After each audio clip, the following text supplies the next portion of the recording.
আসসালামু আলাইকুম রহমতুল্লাহ। তো আমার হাতে যে হাঁসটা, এটা ডিম পাড়া মহিলা, সে ওজন হবে আমার আন্দাজে বলছে যে 1.5 কেজি হবে, কম হবে না। তবে এর পেটে কোনো খাবার নেই।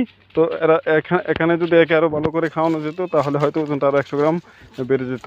তো একটা হাঁস ইচ্ছে করলে 1-150 গ্রাম খাবার একসাথেই খেয়ে ফেলতে পারে, যদি খাবারটা ভালো থাকে, বা বিশেষ করে ধান দিলেও এরা খুব তাড়াতাড়ি ধান বা গম খেয়ে এর ওজনটা তাড়াতাড়ি বাড়াবে। যেটা ব্যাপারীরা বাজারে তোলার আগে পর্যাপ্ত খাবার দেয় এদেরকে, কারণ হাঁস যেটা বডি ওয়েট নর্মালি 14-15 গ্রাম থাকে, তো যদি সাথে 100 গ্রাম খাবার খাওয়ানো যায় তাহলে ওয়েটটা আরও বেশি হয়। তো এরকম আমার এই সব হাঁসগুলো হয়তো কোনোটা একটু বেশি হবে, কোনোটা একটু কম হবে, গড়ে এরকমই হবে।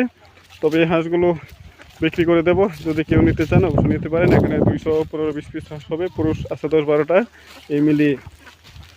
তো বর্তমানে দাম কেমন আছে জানি না, তবে যেহেতু শীতের সময় হাঁসের দাম বেশি থাকে, আশা করছি মাংস বা ডিমের জন্য দুটোই এখন দাম। তো যদি কোনো ছোটোখাটো ব্যাপারী থাকেন আমাদের নরসিংদী এলাকাধীন মনোহরদী থানা এবং সাগরদী বাজারের কাছাকাছি, তো প্রোফাইল লোকেতে নাম্বার দেওয়া থাকবে, অবশ্য যোগাযোগ করে আসতে পারেন।